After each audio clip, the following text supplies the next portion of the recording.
Assalamualaikum warahmatullahi wabarakatuh. My name is Miftahul Saida from Faculty of Dakwah and Communication, majoring in Islamic Broadcasting Communication. Pada kesempatan kali ini saya akan mereview materi tentang kebahasaan, yaitu peran multilingualisme dalam dunia profesional global. Sebelum kita membahas itu, kita harus peka terlebih dahulu bahwa pada hari ini dunia itu sudah tanpa batas. Jadi kayak dunia itu udah nggak ada batasannya. Sehingga modernisasi dan globalisasi itu tidak dapat dipisahkan. Lalu apa sih yang dimaksud dengan modernisasi dan globalisasi? Modernisasi itu adalah perubahan masyarakat tradisional menjadi masyarakat yang modern, dan globalisasi adalah hilangnya batasan antara negara atau dunia. Dan ciri dari modernisasi dan globalisasi yang tidak dapat dipisahkan ini adalah adanya teknologi, karena seperti yang kita tahu, teknologi itu adalah benda canggih yang dia adalah modern, sehingga menyebabkan hilangnya batasan antara dunia dan atau negara. Dan the world is in our hand. Jadi kita tuh harus tahu, kita harus punya pemikiran bahwa dunia itu tuh ada di tangan kita. Tapi yang jadi pertanyaan adalah gimana caranya? Nah, caranya ini itu adalah dengan kita tuh berpikir dalam bahasa yang kita pelajari. Jadi kayak kita tuh jangan sampai mentok di bahasa Indonesia doang, atau kayak untung-untung di bahasa Inggris atau Arab, tapi kita juga harus melek di bahasa-bahasa yang lain. Lalu juga melek dalam membaca dan menulis, karena untuk melatih intelektual kita. Dan juga jangan pernah kita itu takut salah, karena communication is a languages. Jadi communication itu tuh fungsinya communication itu buat kita tuh komunikasi dengan orang yang ada di seluruh dunia, tapi nggak cuma pakai bahasa Inggris, karena nggak semua orang itu tuh ngomongnya pakai bahasa Inggris. Jadi multilingual is a must, karena multilingual itu tuh hal yang mutlak untuk menggenggam dunia. Dan komunikasi ini tuh ya gunanya forget international languages. Jadi kayak biar kita tuh mendapatkan, biar kita tahu bahasa-bahasa internasional. Dan bahasa itu sendiri itu adalah verbal ya. Dan lalu multilingualisme itu memengaruhi 4 hal, yaitu yang pertama lebih terbuka tentang pemikiran. Jadi kalau kita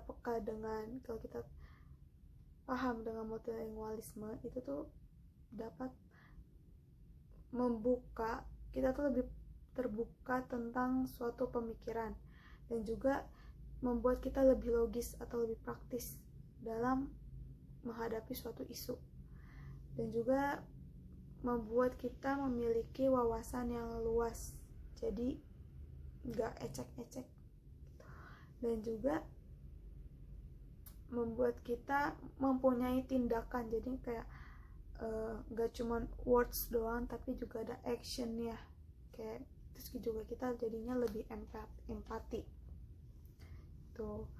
Lalu ada juga strategi untuk mempelajari bahasa Inggris. Lalu apa aja sih strateginya?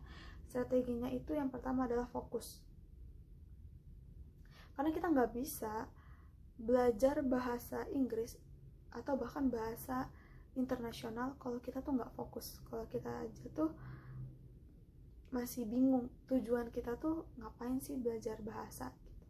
Jadi kita tuh harus fokus, harus punya tujuan yang pasti kenapa kita harus belajar bahasa Inggris ataupun bahasa internasional lainnya. Lalu yang kedua itu kita tuh harus terbenam dalam budaya bahasa yang dipelajari. Jadi kayak pertama kan kita udah fokus, terus udah gitu berarti kita harus terbiasa, harus terbenam dalam budaya bahasa yang kita pelajari. Jadi kayak misalnya kita mau belajar bahasa Inggris nih, terus kita sering-sering lah nonton film pakai subtitle bahasa Inggris buat melatih kita juga. Kita sering-sering lah dengar musik pakai bahasa Inggris, yang musik-musik Inggris gitu. Atau kita sering-sering lah ngobrol sama orang lewat aplikasi atau ngomong langsung pakai bahasa Inggris gitu.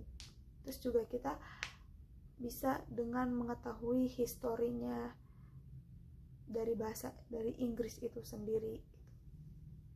Pokoknya kita harus terbenam dalam bahasa itu, jadi kayak memudahkan kita untuk mempelajari bahasa tersebut. Dan itu tuh bisa dari yang tadi itu, dari nonton film, terus belajar tentang historinya dan lain-lain. Lalu yang ketiga itu kita tuh harus rajin. Rajin apa? Rajin melatih pendengaran. Karena dalam belajar bahasa itu tuh kita harus tahu kan, kayak kita nggak mungkin kayak cuma kita doang yang ngomong, kita juga harus mendengarkan kan. Dan itu sebabnya makanya kita tuh harus ngerti apa yang orang omongin. Nah, bagaimana cara kita biar bisa ngerti sama orang yang diomongin, sama apa yang orang omongin? Maka kita harus melatih pendengaran kita. Lalu bagaimana caranya biar kita tuh bisa melatih pendengaran kita untuk berbahasa asing? Atau ya untuk berbahasa Inggris. Nah, caranya itu bisa dengan kita menonton film.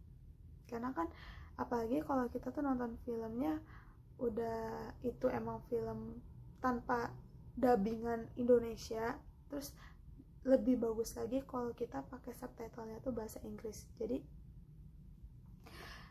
dimana kita bisa melatih pendengaran kita juga bisa melatih writingnya kita, terus juga bisa melatih kita dalam menerjemahkan suatu kata, suatu kalimat, suatu obrolan gitu.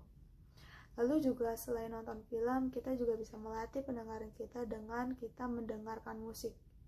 Sekarang kan banyak ya lagu-lagu bahasa Inggris yang lagi viral, lagi boom banget lah di TikTok. Itu tuh bisa banget sebenarnya dipakai sama kita buat ngelatih pendengaran kita dalam berbahasa. Jadi itu strategi yang bagus sih buat melatih pendengaran kita dalam berbahasa, spesifiknya dalam berbahasa Inggris tuh gitu. Lalu kita udah fokus, kita udah terbenam dalam budaya bahasanya, kita udah rajin ngelatih pendengarannya. Terus yang keempat tuh apa sih? Yaitu mengulang.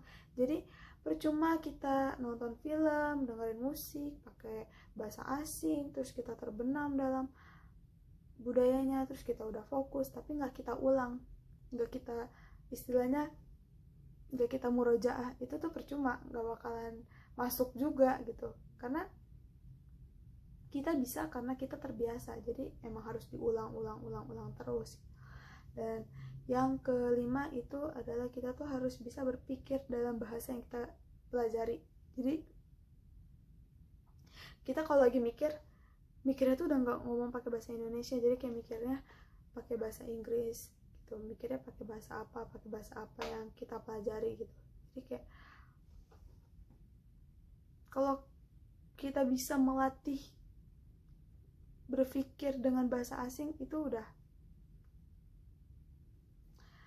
Terus selanjutnya itu kita harus rajin membaca dan menulis. Sekali lagi kita tuh harus rajin baca dan rajin nulis, karena denger doang itu kurang ya buat belajar bahasa asing. Jadi kita harus sering baca biar pronunciation-nya kita juga bagus, jelas. Terus juga kita harus sering nulis. Dan yang terakhir, jangan takut buat salah gitu guys.